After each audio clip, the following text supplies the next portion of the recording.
하나님의 말씀 봉독합니다. 하나님의 말씀은 요한복음 20장 1절에서 18절까지 말씀 되겠습니다.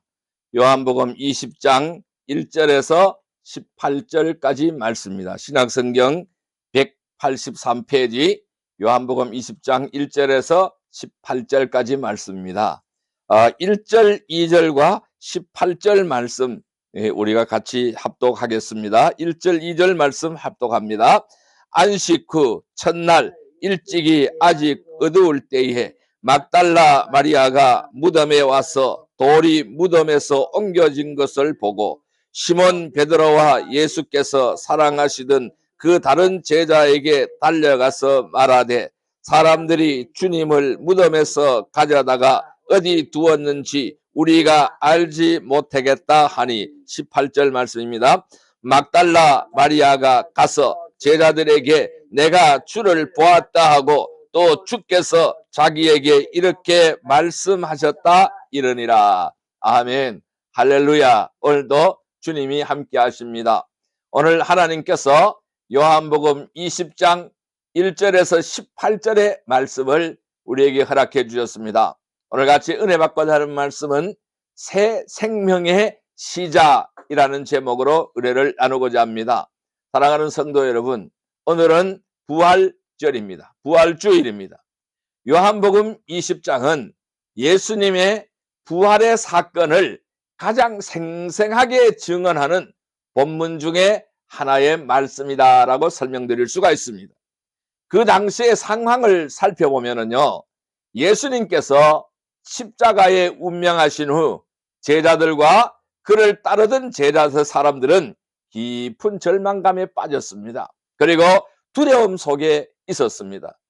이 유대 지도자들의 박해가 두려워서 그들은 다 숨었어요. 그리고 예수님을 따르던 여인들은 무덤을 찾아가서 애통하며 장례 절차를 이어가려고 하였습니다. 오늘 이 본문의 말씀도 마찬가지인 것입니다.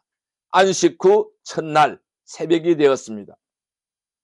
아직 어두웠습니다. 그런데 이 막달라 마리아가 무덤을 찾는 장면을 오늘 20장 1절에서 보여주고 있는 것입니다. 왜 갔을까요? 왜 무덤으로 갔을까요? 예수님의 시신이 가서 시신이 사라진 것을 보고 큰 충격과 혼란에 빠졌어요. 그럼 왜 무엇 때문에 무덤에 갔느냐가 중요한 것이죠. 예수님의 몸에 향품을 바르려고 갔던 것입니다. 그래서 시신이 사라진 것을 보고 큰 충격과 혼란에 빠져버린 것입니다. 그래서 이 베드로와 다른 제자가 무덤을 확인하러 올라왔습니다. 그들은 빈 무덤을 보고 다시 돌아가 버렸다라는 사실입니다. 그 말씀이 2절에서 10절까지 자세하게 기록이 되어져 있습니다. 그러나 마리아는 돌아가지 않았습니다. 무덤 곁에 남았어요. 이 무덤 곁에 남아서 울고 있었습니다. 그런데 그곳에서 부활하신 주님을 극적으로 만나게 되는 것입니다. 여러분, 이 배경은요, 단순하게 역사적인 사건의 기록이 아닌 것입니다. 인간의 절망과 하나님의 새로운 시작이 교차하는 자리가 되었던 것입니다. 무덤은 죽음과 끝을 상징합니다. 이 세상에서 무덤은 죽음입니다. 이 세상에서 무덤은 끝이라는 것입니다. 죽음과 끝을 상징하지만은 그곳에서 부활의 주님이 나타나심으로 해서 새로운 생명의 시작이 선포가 된 것입니다. 이제 우리는 오늘 이 본문 속에서 부활하신 주님께서 어떻게 절망의 자리에서 소망을 주셨는지, 또는 이름을 불러주시면서 정체성을 회복시키셨는지, 또 새로운 사명을 맡기는지를 살펴보고자 합니다. 이 세 가지 사건을 통해서 부활이 단순한 과거의 사건이 아닌 것입니다. 오늘 우리의 삶 속에서 새로운 출발을 가능하게 하는 능력임을 우리는 다시 확인하여야 될 줄로 믿습니다. 자, 그렇다면은 이 주님의 부활은 새로운 생명의 시작인 것입니다. 새로움의 시작인 거예요. 새로운 생명의 시작인 것입니다. 죽은 문을 열어버렸어요. 무덤 문을 열어버렸습니다. 다시 살아서 나오신 것입니다. 새 생명의 시작인 것입니다. 즉 절망의 자리에서 소망을 주시는 주님이시라는 것입니다. 오늘 첫 번째 말씀은 절망의 자리에서 소망을 주시는 주님이시라는 말씀입니다. 자, 오늘 본문 말씀인 요한복음 20장 11절 말씀을 같이 읽어볼까요? 요한복음 20장 11절 말씀을 같이 읽겠습니다. 마리아는 무덤 밖에 서서 울고 있더니 울면서 구부려 무덤 안을 들여다보니 그랬습니다. 이 막달라 마리아는 무덤 앞에서 울고 있었습니다. 누가 사랑하는 이 예수 그리스도의 시체를 훔쳐가 버렸다, 가져가 버렸다라는 것이죠. 그래서 무덤 밖에서 서서 울고 있었습니다. 그녀의 눈에는 이 예수님의 죽음이 너무나도 큰 상실로 다가왔습니다. 예수님은 그녀의 삶을 변화시킨 분이었습니다. 새로운 삶을 살게 해주신 분이었습니다. 귀신에서 해방시켜 주신 분이었는데 그녀의 인생의 의미와 소망이셨어요. 누가? 예수 그리스도는 그녀의 의미와 소망이었습니다. 왜? 귀신에 사로잡혀 있었던 사람을 해방시켜 주었기 때문에, 그래서 새로운 삶을 살게 해주신 분이었기 때문에 인생의 의미와 소망이 바로 예수 그리스도였습니다. 그런데 그분이 십자가에서 죽으셨습니다. 처참하게 죽으셨습니다. 이제는 시신마저 사라져 버렸어요. 이 시신마저 사라져 버렸어요. 이 마리아에게 이 무덤은 단순한 장소가 아닌 것입니다. 절망과 끝을 상징하는 자리였다라는 것입니다. 성경은 종종 무덤을 인간의 한계와 죽음을 상징하는 것으로 묘사하고 있습니다. 그렇습니다. 실제로 그렇습니다. 이 세상에서는 실제로 그렇습니다. 에스겔 37장을 보면은 하나님은 마른 뼈들에게 생기를 불어넣는 모습을 볼 수가 있습니다. 에스겔 37장 12절 말씀에는 너희 무덤을 열고 거기서 나오게 하리라 라고 말씀하셨습니다. 무덤은 인간의 끝입니다. 그런데 하나님께서는 새로운 시작의 자리라는 것입니다. 너희 무덤을 열고 거기서 나오게 하리라, 새로운 시작이라는 것입니다. 이 마리아가 울고 있을 때 주님은 그녀를 그냥 두지 않았습니다. 천사들이 나타났어요. 천사들이 나타나서 이 마리아에게 어찌하여 우느냐라고 물었습니다. 요한복음 20장 13절 말씀입니다. 같이 한번 읽어볼까요? 천사들이 이르되 여자여 어찌하여 우느냐, 이르되 사람들이 내 주님을 옮겨다가 어디 두었는지 내가 알지 못함이니이다. 자, 부활하신 예수님께서 직접 그녀 앞에 서 계셨습니다. 여기서 중요한 메시지는 바로 뭐냐 하면은 주님은 우리의 절망의 자리에 찾아오신다라는 것입니다. 어떤 환경, 어떤 절망의 자리에도 주님은 찾아오신다라는 것입니다. 이 마리아가 무덤 앞에서 눈물을 흘릴 때 주님은 그의 눈물을 보셨습니다. 시편 56편 8절에서는 이렇게 말씀합니다. 주께서 나의 유리함을 계수하셨으니 나의 눈물을 주의 병에 담으소서라고 말씀하고 있습니다. 하나님은 우리의 눈물을 기억하시고 있습니다. 주님은 우리의 눈물을 기억하고 있습니다. 그 눈물 속에서 소망을 심어주시는 분이 주님이신 줄로 믿습니다. 또한 시편 30편 5절에는 저녁에는 울음이 기숙할지라도 아침에는 기쁨이 오리이다 라고 말씀하고 있습니다. 또 요한복음 11장 25절에는 나는 부활이요 생명이니 나를 믿는 자는 죽어도 살겠고 라고 설명하고 있습니다. 또한 고린도후서 1장 3절 4절에는 우리 주 예수 그리스도의 하나님 자비의 아버지 모든 위로의 하나님이시며 우리의 모든 환난 중에서 우리를 위로하사라고 말씀하고 있습니다. 여러분, 이 말씀들은 무엇일까요? 모두 절망의 순간들입니다. 이런 절망의 순간들에, 모든 절망의 순간에 하나님께서 새로운 소망을 주신다는 사실을 증언하고 있는 말씀들이라고 할 수 있습니다. 성도 여러분, 우리의 삶은 어때요? 우리의 삶에도 무덤 같은 상황이 있는 것입니다. 실패, 상실, 질병, 관계의 깨어짐, 미래에 대한 두려움, 이런 것들이 바로 뭘까요? 무덤 같은 상황인 거예요. 이 무덤 같은 상황, 이런 자리에서 우리는 눈물을 흘리는 거예요. 절망할 수밖에 없는 것입니다. 그러나 부활하신 주님은 그 자리에 찾아오시는 거예요. 그래서 소망을 주시는 것입니다. 이 말씀을 요약한다면은 마리아의 무덤은 끝이 아닌 것입니다. 마리아에게서 이 무덤은 끝이 아닌 것입니다. 새로운 시작의 자리였습니다. 마리아가 절망 속에 빠져서 눈물을 흘리고 있을 때에, 울고 있을 때에 소망을 경험을 했습니다. 이 소망을 경험한 것은 단순하게 상황이 바뀌었기 때문이 아닌 것입니다. 부활하신 주님께서 그녀에게 직접 찾아오셨기 때문에 그렇습니다. 주님이 직접 마리아에게 찾아오셨기 때문인 것입니다. 성도 여러분, 절망의 자리에서 소망을 주시는 분이 주님이십니다. 이 절망의 순간에도 우리는 주님을 놓치면 안 되는 것입니다. 주님을 찾아야 합니다. 눈물 속에서도 주님의 위로와 소망을 기대하시기를 바랍니다. 무덤 같은 상황을 우리는 믿음으로 바라보고 부활의 능력을 붙잡으시기를 주님의 이름으로 축복합니다. 우리 모두 이런 삶을 사시기를 바랍니다. 두 번째로, 이제 주님은 찾아오셨어요. 주님은 마리아의 곁에 찾아오셔서 무엇라고 말씀하십니까? 이름을 불러주셨습니다. 그렇습니다. 두 번째 우리에게 주시는 말씀은 찾아오셔서 이름을 불러주시는 주님이라는 것입니다. 나에게 찾아오셔서 이름을 불러주시는 주님이신 것입니다. 요한복음 20장 16절 말씀을 같이 한번 읽어볼까요?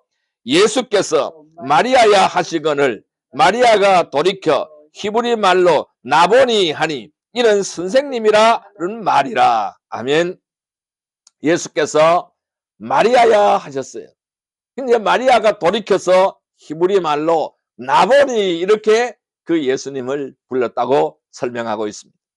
이 마리아는 무덤 앞에서 울고 있었지만은 여전히 예수님을 알아보지 못했습니다. 자기 앞에 서 있는, 그녀의 앞에 서 있는 예수님을, 부활하신 주님을 알아보지 못했습니다. 그녀의 눈은 눈물로 범벅이 되어 있었어요. 눈물로 가려져 있었고 마음은 슬펐습니다. 마음은 한없이 슬펐습니다. 그리고 누가 사랑하는 나의 주님의 시신을 가져갔느냐, 혼란에 가득 차 있었습니다. 그러니까 마음은 슬픔으로 또는 혼란으로 가득 차 있었다라는 것입니다. 그래서 알아보지 못했다라는 것입니다. 그런데 결정적인 순간이 마리아에게 찾아왔습니다. 예수님이 그녀의 이름을 불렀습니다. 마리아야, 이렇게 이름을 불렀습니다. 마리아야. 그 한마디에 그녀의 눈이 열리기 시작을 했습니다. 그녀는 예수님을 알아보게 되는 것입니다. 이 장면은요, 단순한 호칭을 말하는 것이 아닙니다. 인격적이고 친밀한 부르심이었습니다. 자기 앞에서 울고 있는 마리아에게 주님은 마리아야 라고 이름을 불러주셨습니다. 단순한 호칭이 아닌 것이죠. 인격적이고 친밀한 부르심이었습니다. 예수님은 무리 속의 한 사람이 아니었어요. 이 마리아는 무리 속의 한 사람이 아니라는 거예요. 개인으로서 마리아를 알고 계셨던 것입니다. 마리아라는 사람을 알고 계셨던 것입니다. 마리아라는 존재를 알고 계셨다라는 것입니다. 성경은 하나님께서 우리의 이름을 부르신다고 말씀하시고 있습니다. 이사야서 43장 1절에서 뭐라고 설명하고 있느냐 하면은 내가 너를 지명하여 불렀나니 너는 내 것이라 라고 말씀하셨어요.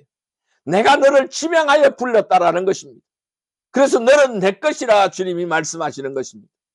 하나님은요, 단순하게 우리를 사람들로 보지 않으신다라는 것입니다. 그 군중으로 보지 않는다라는 사실입니다. 사람들로 보지 않으신다라는 것입니다. 각자의 이름을 아시며 불러주시는 분이 바로 우리의 하나님 주님이시라는 말씀입니다. 예수님께서 마리아의 이름을 부르셨을 때에 그녀는 단순히 예수님을 알아본 것만이 아니었어요. 자신의 정체성을 회복하게 되었습니다. 절망 속에서, 힘든 절망의 속에서, 아픔의 속에서, 상실감 속에서 잃어버린 소망을 찾았어요. 잃어버린 방향을 되찾았다라는 것입니다. 예수님이 한마디에 그는 생기가 돌았습니다. 그 절망 속에서 잃어버린 소망과 방향을 되찾은 것입니다. 요한복음 10장 3절에는 이렇게 말씀하고 있어요. 그는 자기 양의 이름을 각각 불러 인도하여 내느니라 라고 말씀을 했습니다. 그렇습니다. 10장 14절에는 나는 선한 목자라 내가 내 양을 알고 양도 나를 안다라고 말씀하고 있습니다. 부활하신 주님은 우리를 개인적으로 아십니다. 나를 개인적으로 아십니다. 그래서 이름을 불러주심으로써 우리의 눈을 열어주시는 것입니다.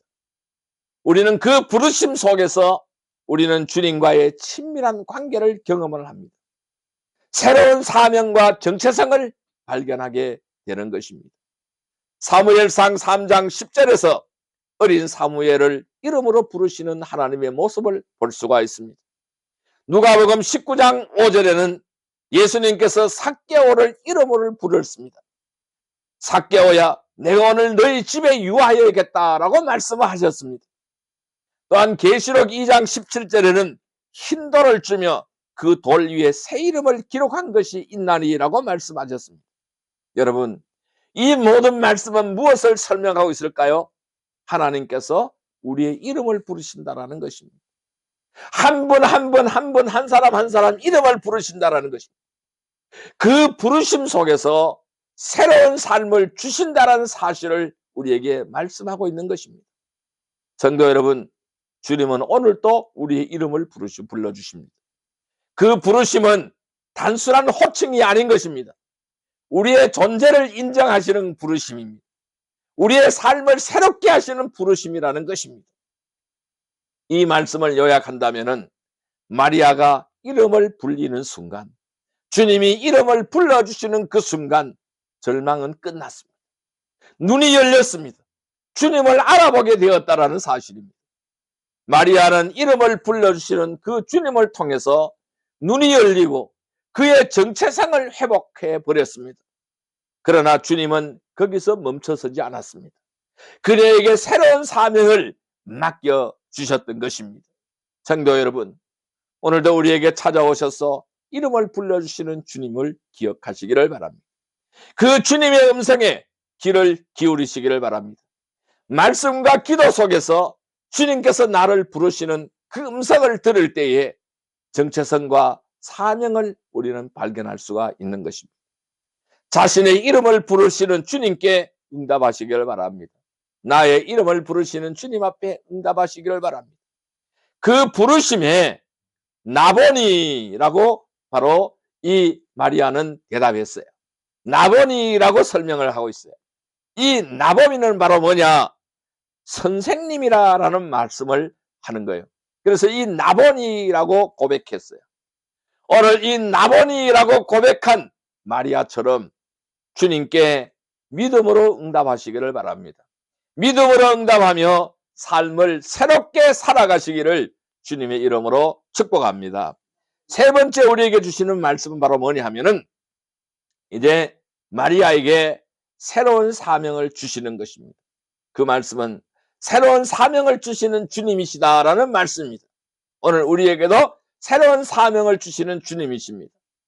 오늘 요한복음 20장 17절 18절 말씀을 같이 읽어볼까요? 합독하여 읽겠습니다. 예수께서 이르시되 나를 붙들지 말라. 내가 아직 아버지께로 올라가지 아니하였노라. 너는 내 형제들에게 가서 이르되 내가 내 아버지 곧 너희 아버지 내 하나님 곧 너희 하나님께로 올라간다 하라 하시니 이 막달라 마리아가 가서 제자들에게 내가 주를 보았다 하고 또 주께서 자기에게 이렇게 말씀하셨다 이르니라. 아멘. 여러분, 이 마리아는 부활하신 주님을 만난 후에 단순하게 위로만 받은 것이 아닌 것입니다. 울지 말라고, 내가 다시 살아났으니 울지 말라고 단순히 위로만 받은 것이 아니었습니다. 예수님은 이 마리아에게 새로운 사명을 맡겨주신 것입니다. 어떤 사명을 맡겨주셨어요? 내 형제들에게 가서 내가 아버지께로 올라간다 하라라고 말씀하라고 했어요. 이 말씀은 단순한 전달이 아닌 것입니다. 부활의 첫 증인으로서 복음을 선포하는 사명을 주신 것입니다. 주님이 다시 살아나셨다. 그래서 아버지께로 올라간다. 복음인 거예요. 생명의 복음, 부활의 복음인 거예요. 이것을 제자들에게 전하라는 겁니다. 부활의 첫 증인이라는 거예요. 이 마리아는 부활의 첫 증인이라는 것입니다. 그래서 첫 증인으로서 복음을 선포하는 사명을 그에게 맡겨주신 것입니다. 예수님은 절망 속에 있던 마리아를 회복시켜 주셨어요. 이제는 그녀를 복음의 증거자로 세우기 시작하는 것입니다. 나는 이는 부활의 능력이 단순하게 개인의 위로에 머무르지 않는다는 사실을 우리에게 보여주고 있습니다. 세상적으로 나아가게 하는 힘이라는 사실을 보여주고 있습니다. 그렇습니다. 이 부활은 우리는 이 부활의 증인으로 세상 속에 담당하게 서는 그러한 사명을 우리에게 보여주셨어요. 그것이 바로 우리에게 부여하신 사명이고 힘이라는 것입니다. 이 부활은 단순하게 예수님이 살아나셨다라는 사실을 믿는 데서 그치지 않는다라는 것입니다. 그것이 끝이 아니라는 것입니다. 그것은 우리를 세상 속으로 보내주시는 능력이라는 것입니다. 주님의 능력, 하나님의 능력이라는 것입니다. 그래서 마태복음 28장 19절 20절에는 이렇게 말씀합니다. 그러므로 너희는 가서 모든 민족을 제자로 삼아 그랬어요. 가서 모든 민족을 제자로 삼으라는 것입니다. 예수님의 유언이신 것입니다. 사도행전 1장 8절에는 오직 성령이 너에게 임하시면은 땅끝까지 이르러 내 증인이 되리라 라고 말씀하셨습니다. 이것도 예수님의 유언인 것입니다. 고린도후서 5장 18절 19절 말씀에는 하나님께서 우리에게 화목하는 직분을 주셨으니 그랬습니다. 여러분, 이 마태복음 28장 19절에서 20절 말씀이나 사도행전 1장 8절의 말씀이나 고린도후서 5장 18절 19절의 말씀이나 모두 동일합니다. 이 말씀들은 모두 부활하신 주님께서 우리에게 새로운 사명을 주신다는 사실을 증언하고 있는 말씀인 것입니다. 이 부활의 주님은 마리아뿐만 아닙니다. 모든 성도들에게 복음의 증인으로 살아가라는 사명을 주시고 있는 것입니다. 출애굽기 3장 10절 하나님께서 모세를 부르시며 이스라엘을 인도할 사명을 맡겨주셨습니다. 또한 이사야서 6장 8절에는 내가 누구를 보내며 누가 우리를 위하여 갈 거라는 부르심에 이사야가 응답했습니다. 내가 여기 있나이다. 내가 가리다라고 응답했습니다. 또한 24장 47절에서 48절의 말씀에는요. 그의 이름으로 회개가 죄사함을 얻게 하여 모든 족속에게 전파될 것이니 너희는 이 모든 일의 증인이라 라고 말씀하시고 있습니다. 부활은요. 모든 성도들에게 복음의 증인으로 살아가라는 사명을 주시는 것입니다. 이것이 바로 부활의 진정한 의미가 되겠습니다. 성도 여러분, 부활은 단순히 우리의 눈물을 닦아주는 데서 머무르지 않습니다. 위로에 머무르지 않는다라는 것입니다.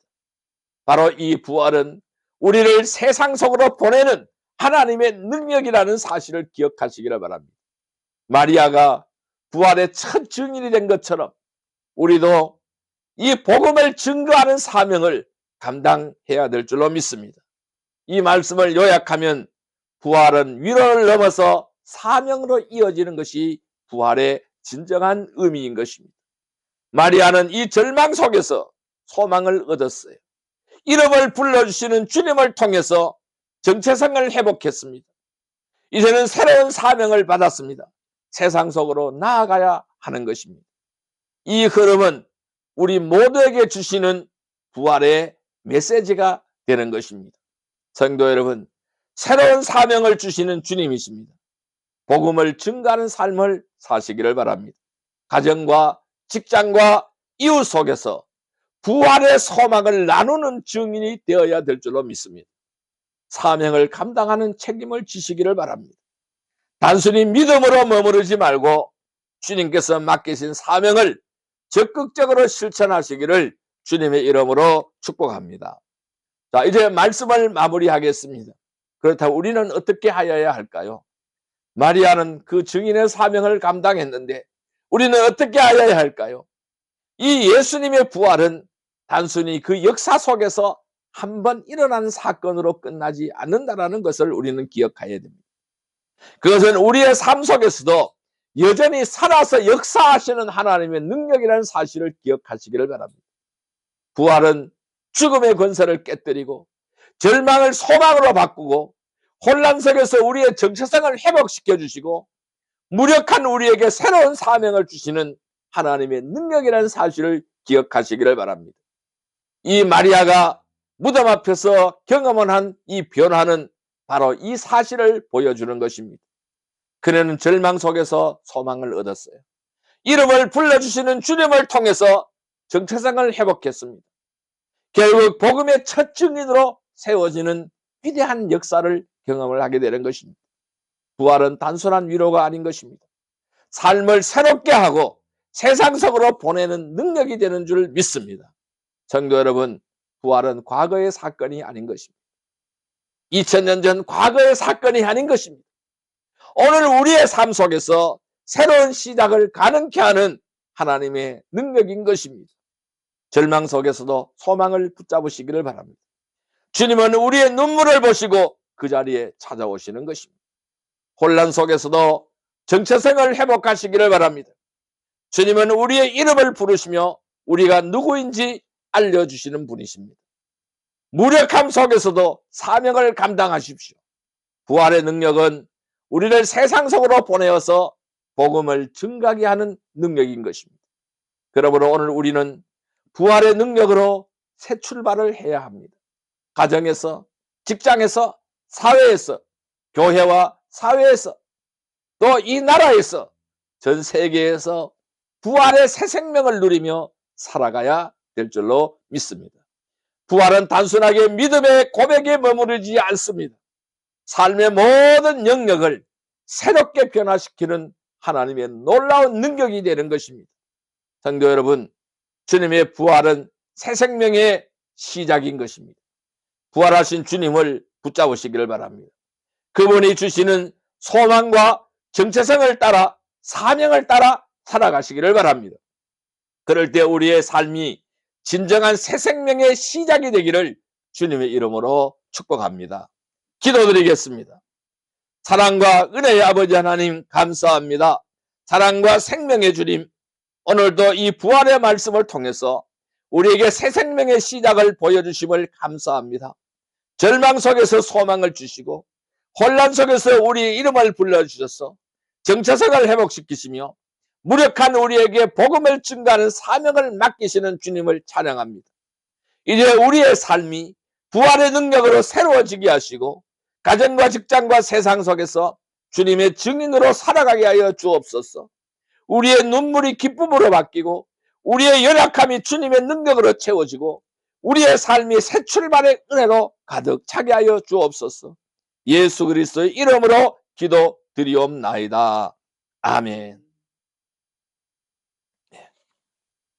161장 찬송 드리겠습니다. 저거 닫아주세요. 161장 찬송 드리겠습니다.